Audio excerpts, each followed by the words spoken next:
A millionaire promised to protect her daughter, but ended up giving her his heart too.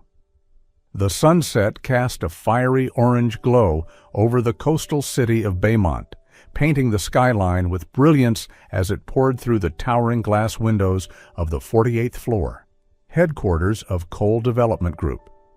Inside, Nathan Cole, 39, CEO of the renowned real estate empire, stood still in front of the glass. Clad in a perfectly tailored gray suit, he looked every bit the man of power and precision. But his steel gray eyes were tired, as though the light outside couldn't quite penetrate the emotional armor he had carefully built over the years. Behind him, his walnut desk was buried under piles of paperwork and blinking financial dashboards. An important board meeting loomed, yet Nathan's mind was drowning in the pressure of a newly launched multi-million-dollar resort project. He let out a slow breath, rubbed his temples, and reached for the office phone. "Cancel this afternoon's meeting," he muttered, picturing the calm voice of his assistant on the other end.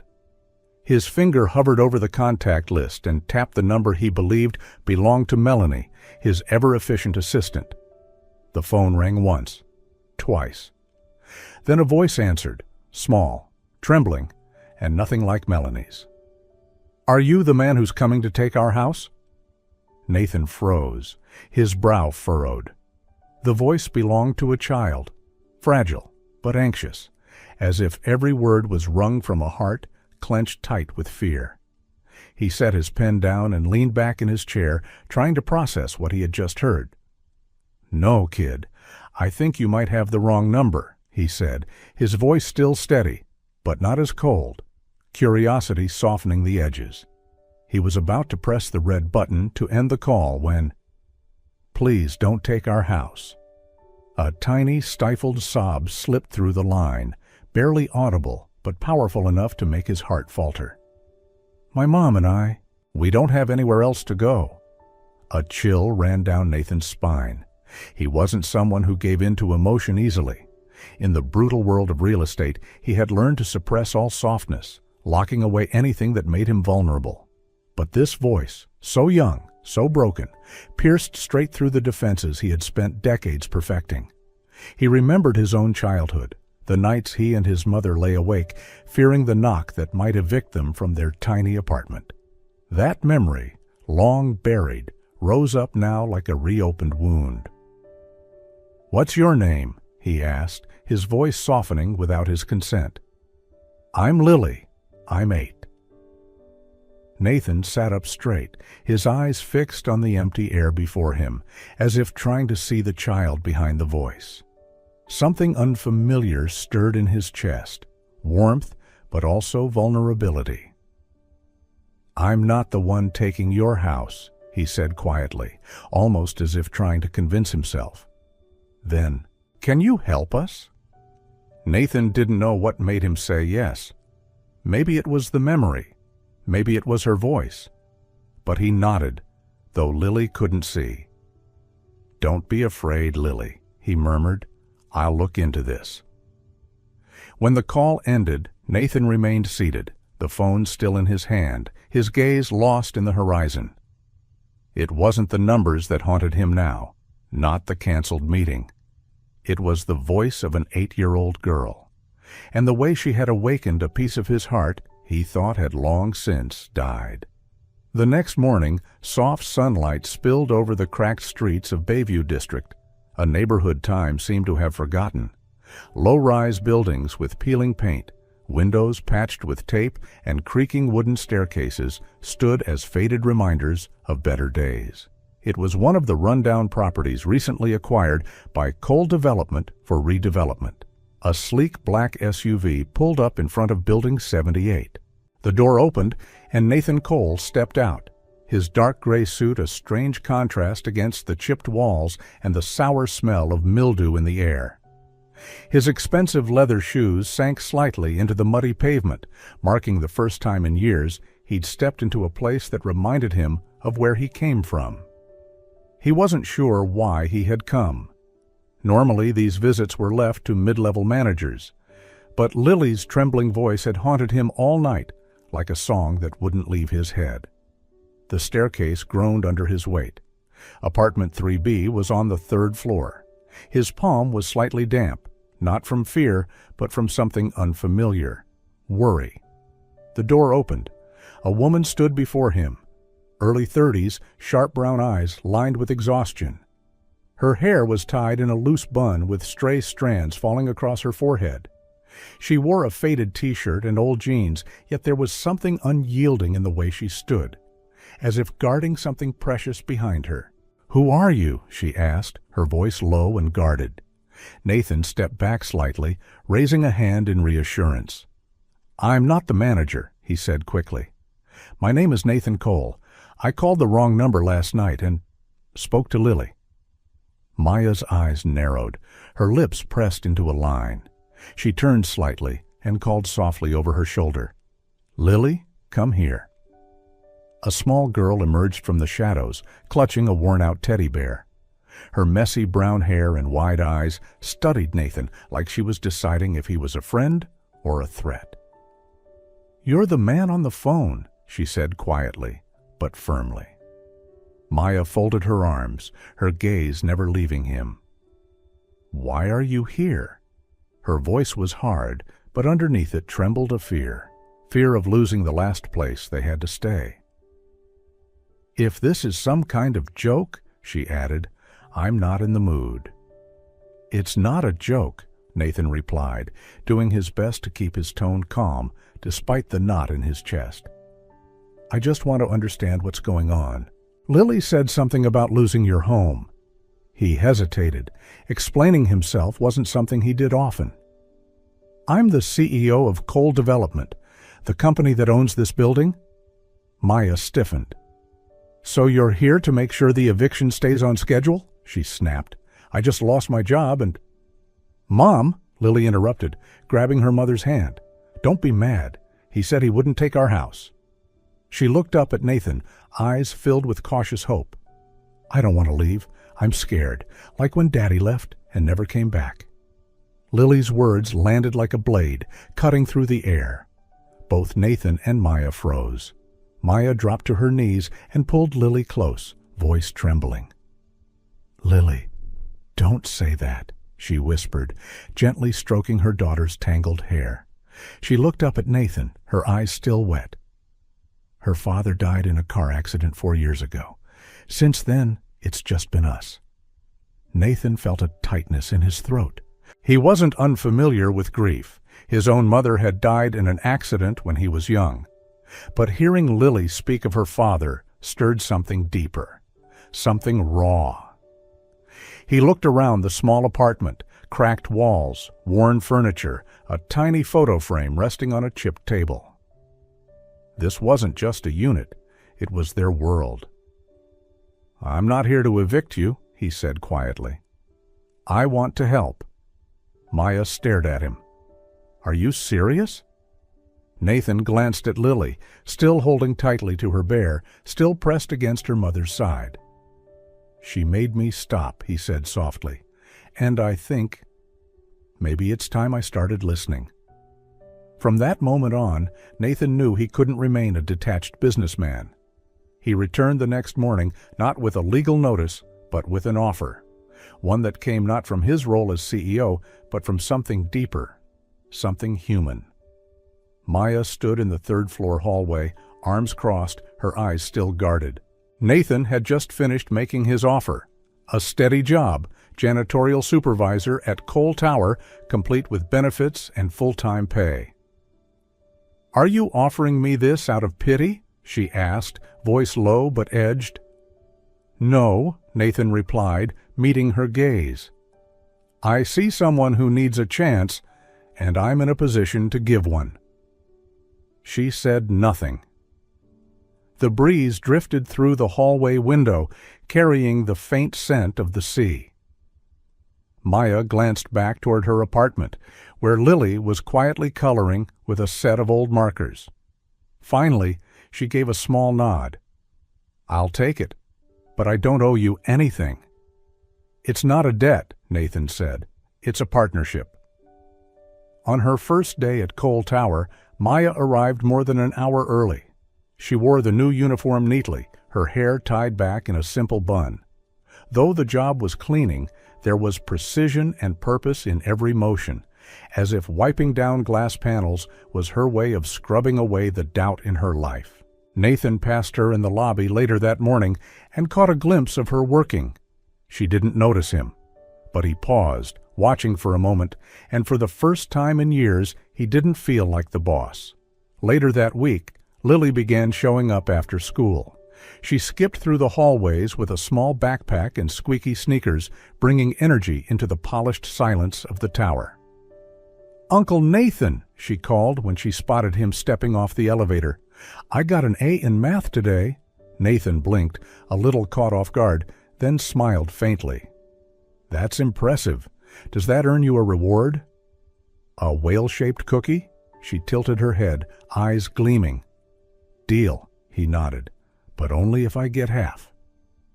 From that day on, Lily became a bright presence in Nathan's otherwise sterile world. She often waited in the lobby or sat in his office, coloring or chatting about her day. One afternoon, as Nathan showed a blueprint for the resort to a colleague, Lily asked curiously, "If you build too high, do the clouds get sad?" The question made him laugh, a real laugh, unexpected and warm. Gradually, he began to grow used to Lily's laughter and to Maya's quiet footsteps in the polished corridors. Something inside him was shifting, not loud, but undeniable. Days passed slowly, yet warmly, at Cole Tower. Lily had grown used to calling Nathan Uncle Nathan, and even Maya, though still guarded, couldn't deny that something was changing in their lives. But sometimes new connections stir up old memories. And one day, as Maya quietly worked her shift, an old photo buried deep within a dusty drawer on the 48th floor would open a door to a past no one saw coming. One afternoon, while Maya was cleaning the old executive office on the 48th floor of Cole Tower, once the original office of the company's founders, she stumbled upon something forgotten. The room was thick with dust. As Maya opened the bottom drawer of a wooden cabinet, her hand brushed something firm and cold. She pulled it out, a weathered wooden photo frame chipped along the edges. She wiped the glass clean with her sleeve. The photo came into focus. Two young men standing on a beach, laughing under the sun. One of them was clearly Nathan, his hair tousled by the wind, a rare, bright smile lighting up his face. The other? Maya froze. Her breath caught in her throat. Ethan. The same eyes. That same crooked smile she once traced with her fingertips under the sun. The man she had once loved with her whole heart. The man who had held her hand by the ocean, promised her everything, and then disappeared forever in a tragic accident. A sharp ache pulsed through her chest. She stood motionless, heart racing. Never had she imagined she'd see Ethan's face again, least of all in a photo inside Nathan Cole's building. A small voice broke the silence. "Mom, that's Dad." Lily stood a few steps away, her eyes fixed on the picture. "I remember him, from the old photo you used to hide in the drawer." Maya knelt down, arms circling her daughter, hands trembling. "Are you sure, baby?" she whispered, voice cracking. Lily nodded slowly, tears glimmering. "Daddy Ethan, I remember his face in my dreams." At that moment, the office door opened. Nathan stepped inside and stopped cold. His gaze landed on the frame. His face paled. "Ethan," he breathed. "You knew him?" Maya asked, barely holding it together. Nathan approached slowly, like he was walking into the past itself. He sat down heavily, eyes locked on the photo, then drifted to Lily, still clutching Maya's hand. "We were best friends," he said, his voice unsteady. "We built Cole Development together, but I had no idea he had a child." "He didn't know," Maya said quietly, a tear slipping down her cheek. "We broke up right before I found out. I was going to tell him, but he was gone." Nathan closed his eyes. He remembered Ethan laughing on the beach, talking about the future, and that one offhand remark, "If anything happens to me, you'll look after what I leave behind, right?" Nathan had laughed it off then. They were young, invincible. But now, staring into Lily's eyes, Ethan's eyes, he felt his heart split open. He pressed a hand to his chest where guilt and grief weighed heavy. All the years he hadn't known, all the questions he never asked. And here she was, Ethan's daughter. "I'll protect her," Nathan said, turning to Maya.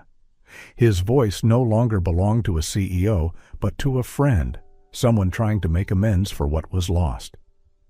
Not just for Ethan, but because she deserves someone who won't walk away. After that afternoon, everything inside Nathan shifted. He no longer saw Lily as a stranger's child, but as a part of a past he didn't know he had lost. Just as he started to open his heart, the past came knocking, not through memories, but through something far more dangerous and real. Nathan sat in silence inside his office, dusk spilling gold across the dark wood desk. In front of him lay a thick legal folder, neatly compiled by Martin Hale, his longtime personal attorney. Martin, his silver hair combed back, his calm voice seasoned by years of experience, set the folder down slowly. "I reviewed Ethan's will, just like you asked," he began, his tone steady. Nathan didn't speak, he simply nodded. He had called Martin the very night after learning the truth about Lily. He didn't want closure, he wanted protection. Martin flipped to a marked page and tapped it gently. Ethan left his entire 15% stake in Coal Development to his legal heir. At the time of his death, there were no records of children or a spouse, so the shares were placed under your management as co-founder. Nathan looked up sharply. "So if Lily is confirmed as his biological child, she becomes the rightful owner," Martin finished, "and would have full control over those shares." Nathan's hands clenched. He understood what that meant. 15% didn't seem like much on its own, but in the hands of Gregory Vance, it was ammunition. A weapon that could be used to take everything. Martin continued, "I have reason to believe Gregory already knows. Word is, he's been reaching out to Ethan's paternal relatives, distant family living in the suburbs, people who had little to no contact with him during his life." Nathan closed his eyes, his expression darkening. What's he after? "Guardianship," Martin replied simply. "If Lily is proven to be Ethan's daughter and Maya lacks legal resources, Gregory could push to have the relatives named as guardians, giving him access to the shares through them." Anger surged in Nathan's chest, not over the shares, but over the cruelty. Lily, barely 8 years old, was being dragged into a game she didn't even understand. "How many people know about this?" he asked, voice low. "Just you, me, and a few people involved with the original will," Martin said. "But Gregory's sharp.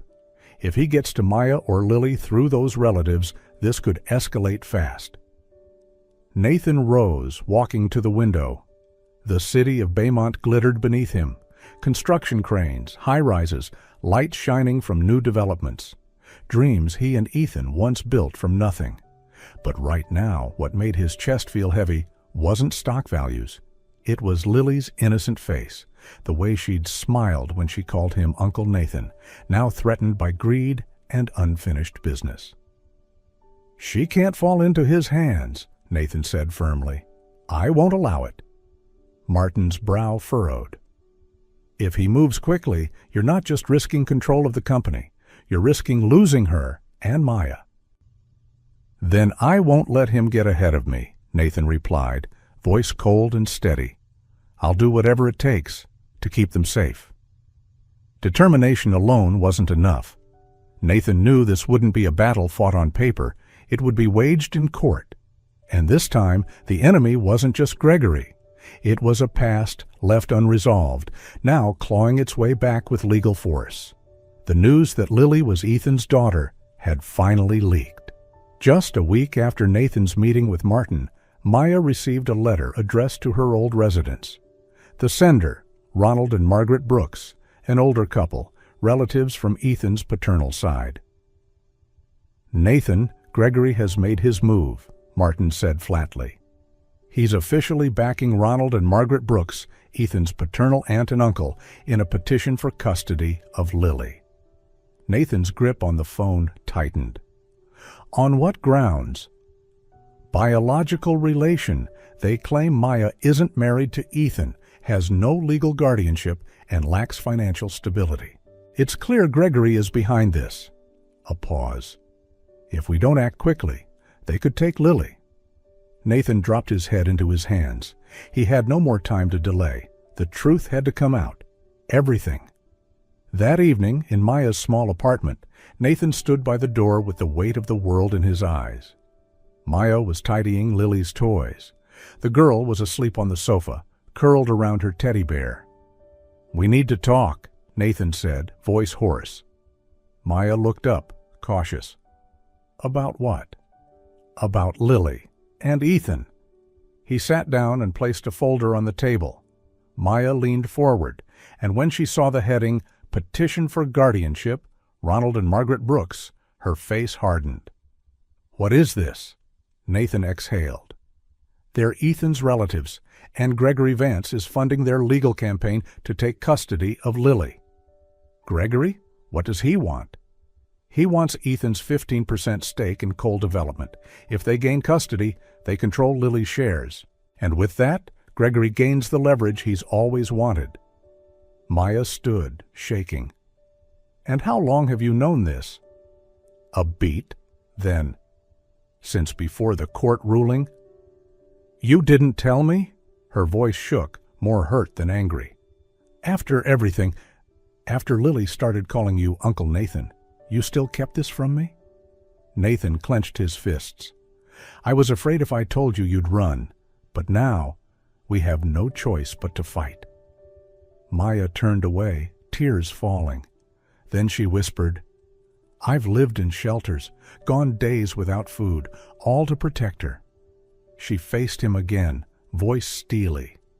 "And now they want to take her? Over a name in a will? No, I won't let that happen." She stepped closer. "We're going to fight, and I don't need you to fight for me. I need you to fight with me." Nathan nodded, and for the first time, he saw Maya not just as a mother, but as a warrior. "I won't let them touch her, not while I still have breath." But that night, Maya lay next to Lily, brushing the child's hair back gently. "You're all I have," she whispered, "and I'll never let you go." In the living room, Nathan sat alone, eyes fixed on the folder of legal filings. He knew this wasn't just about custody anymore. It was about protecting the last piece of Ethan left in this world. And maybe the last part of himself that still remembered how to love. The Baymont County Courthouse stood in the heart of the city, a stone relic among towering glass buildings, like a scar from another era. On the day of the hearing, the sky was gray, and a thin fog clung to the windows, echoing the heaviness in Maya's chest. Maya sat silently inside the courtroom, her hand clutching Lily's, who sat between her and Nathan. Though still a child, Lily sensed the weight in the air. She didn't ask many questions. She simply held on to her mother, as if by instinct. Across the aisle, Ronald and Margaret Brooks arrived in formal attire, flanked by two black-suited lawyers, representatives from the law firm funded by Gregory Vance. They didn't need to speak. The way they looked at Maya said everything. The judge, old and stern, raised his hand. The hearing began. The Brooks attorney, a man named Thomas Granger, stood and opened with a sharply worded statement. "Your Honor, my clients, Mr. and Mrs. Brooks, are the only living paternal relatives of Ethan Brooks, the child's biological father. They possess financial stability, own a home, and have extensive experience raising children. By contrast, Ms. Maya Rivera, who claims to be the child's mother, was never legally married to the father, holds no formal custody papers, and has a history of financial instability and housing insecurity. A murmur swept through the courtroom. Maya lowered her head, holding back the tremble in her chest. Nathan gently placed a reassuring hand on her shoulder. Thomas pressed on. The child deserves a secure future, not a life with a mother whose past includes joblessness and homelessness. My clients are fully prepared to offer her a better life. Then came Janice Wu, Maya and Nathan's lawyer, calm, firm, and unshaken. Your Honor, we do not deny the blood relation between the plaintiffs and the child. But custody is not decided by genetics alone. It must be based on love, connection, and what is in the best interest of the child. She paused, glancing toward Maya, still holding her daughter's hand, then turned to the judge. Maya Rivera has raised Lily from birth. She never abandoned her child. She never sought state aid or handed Lily over to any agency.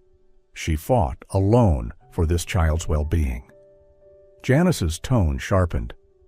More importantly, we have reason to believe this custody petition was not driven by family care, but by financial motivation. Gregory Vance, the second-largest shareholder in Cole Development, has been funding this legal effort. Gasps rippled through the room. Ronald Brooks stood in protest, but the judge motioned for silence. Janice continued. Ethan Brooks, Lily's biological father, left 15% of the company's shares to his legal heir. If the Brooks couple gains custody, they will legally represent Lily's holdings. That would directly benefit Gregory Vance's attempt to consolidate control over the company. She raised her voice slightly. This is not a family dispute. It's corporate manipulation in disguise. The courtroom grew still. Then Nathan rose. My name is Nathan Cole. I co-founded Cole Development and was Ethan's closest friend, he began. He once told me, if anything happened, I was to protect what mattered most to him. He looked at Lily, then back to the judge. Lily is not stock. She is not a trophy. She is a child deserving of love, not to be fought over by people who see her as a business asset. Toward the end of the hearing, the judge remained quiet for a long time. He looked at Maya, her forehead beaded with sweat, her eyes steady. Then to Lily, still seated between her mother and Nathan, wide-eyed but calm. His verdict rang out clearly through the silent courtroom. This court rules, Maya Rivera shall retain full legal custody of Lily Brooks. Nathan Cole is hereby appointed as legal co-guardian. Ronald and Margaret Brooks are granted supervised visitation rights on a scheduled basis. The room buzzed with murmurs. Maya held Lily tight, tears falling freely at last. Nathan, seated beside her, exhaled, but said nothing. He looked at Lily with a gaze full of more than just protection. It held responsibility, affection, and a quiet grief for a lost friend. Lily turned, wrapping her arms around her mother's neck, then leaned close to Nathan and whispered, "Now, you're my family too, right?" Nathan nodded, eyes moist. "Yes, and I always will be." After the trial, no one said it aloud, but they all knew. Something had changed. A week after the verdict, Nathan returned to his luxury apartment on the 48th floor of Cole Tower, a space once occupied only by him, architectural models, and cold glass walls. But this time, he didn't return alone. He invited Maya and Lily to move in, not out of pity, but because of something that had already grown deeper than reason. A quiet, unnamed bond. At first, Maya refused. She was used to independence, to small, cramped spaces that were hers alone.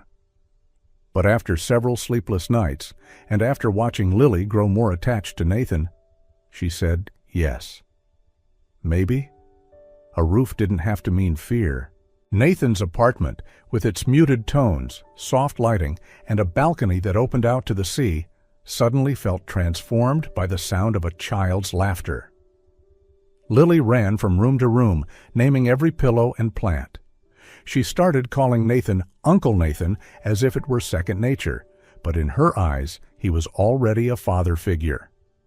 "Uncle Nathan, can I sleep in your office tonight? Your chair spins so fun." "Uncle Nathan, do you know how to make pancakes? My mom makes the best ones ever." Nathan, once a man who scheduled every minute of his day, now spent hours listening to Lily talk about nail polish colors, half-finished drawings, or her imaginary neighbor's cat.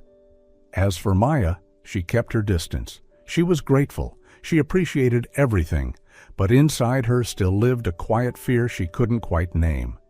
Her past had taught her that peace could be stolen in an instant. She had opened her heart before and lost everything. Nathan didn't push. He didn't pry or try to force closeness. He simply did small things, made coffee the way Maya liked, added extra towels in the guest bathroom, placed a little shelf where she could keep her nighttime books. One evening, after Lily had gone to bed, Maya stood alone on the balcony, the ocean breeze cold against her skin. Nathan stepped out, keeping his distance, and said softly, "You don't have to trust me quickly. I just want you to know you're not alone anymore."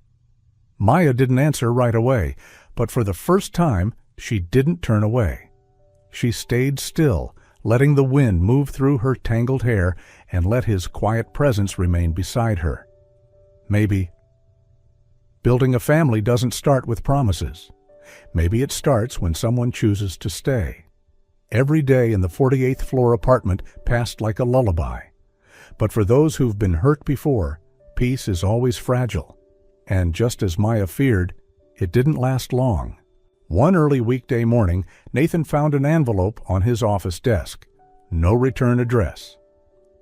Inside was a copy of an unpublished document, the legal proof that Lily was the rightful heir to Ethan Brooks's shares in Cole Development. It came with a small note, handwritten in sharp ink.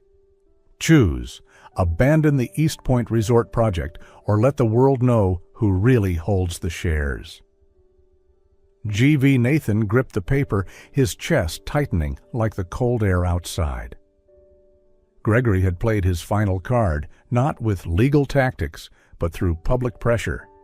If this got out, Lily would become a media target, dragged into the corporate spotlight Ethan had always tried to shield her from. Nathan could walk away from the project. He could give in. But that would cost him the dream he and Ethan had built together and leave Lily to pay a price she didn't deserve. That night, Nathan stood on the balcony, taking his first deep breath in weeks. Maya stepped out behind him, worry in her eyes. "Something's wrong, isn't it?" she asked gently. Nathan turned. His eyes had lost their usual calm. He didn't answer with words. He simply placed the threatening note in her hand. Maya scanned it quickly, then clenched the paper in her fist. "What are you going to do?" Nathan looked into her eyes, deeper and more vulnerable than ever before. "I won't compromise," he said. "I let Ethan go with too many things left unprotected. I won't do that again, with you or with Lily." He stepped closer, crossing the final distance Maya had guarded so tightly with her past. "You and Lily, you're not a burden, you're the family I choose." Maya fell silent. For the first time, her walls cracked, not because of promises, but because of presence, because this man wasn't running away when things got hard. That weekend, Nathan took Maya and Lily to East Point Beach, the same place where he and Ethan once dreamed up their vision of a resort immersed in nature. The sea breeze was soft, the sunset glowing gold across the waves. Lily sat in the sand, focused on a drawing with her colored pencils. Maya stood nearby, watching her daughter with quiet affection. Nathan walked over, holding a small velvet box in his hand. "Lily, what are you drawing?" he asked, crouching beside her. "I'm drawing us." Lily beamed. "This is me, this is Mommy, and this is Uncle Nathan holding Mommy's hand." She held up the picture. 3 people by the ocean, hand in hand, the sunset behind them in bright orange. Nathan swallowed hard. He turned to Maya, no longer just a single mother, but the heart of a small, growing family. He knelt down and opened the velvet box. Inside was a simple silver ring, elegant, quiet, steady. "Maya Rivera," he said, his voice soft as the tide, "I can't promise to fix every piece of your past, but I can promise not to leave. I'll stay, every day. You and Lily are what I choose, always." Maya stood still, eyes shimmering in the amber light. A breath caught in her throat. Then she nodded, slow but certain, tears glistening like salt water in the setting sun. Lily shouted, "You said yes, right, Mommy?" The three of them wrapped into a hug on the sand, Lily's messy hair dancing in the breeze, the sun setting gently behind them, like a quiet blessing for a family built not from blood, but from choice. The evening sun settled gently over East Point Beach, casting golden light across the soft sand. Three figures sat together on a large blanket, one man, one woman, and a little girl with vanilla ice cream smeared across her cheek. "Uncle Nathan, hurry! Your ice cream is melting!" Lily giggled, waving her tiny spoon in the air. Nathan laughed. He leaned down to lick the dripping cone, eyes never leaving the two people beside him. Maya glanced at him, her gaze soft and calm. She didn't say a word, just leaned gently against his shoulder as if she had finally found home. A light ocean breeze passed through, carrying the sound of waves and the familiar scent of salt water. Nathan closed his eyes. In that moment, he understood. He was no longer the man who once lived only for power, no longer the one who stood at the top, with no one to share it with. He had found what mattered most, not shares, not legacy, but a home, with laughter, with tiny arms that wrapped around his neck, and with someone who waited for him to come back.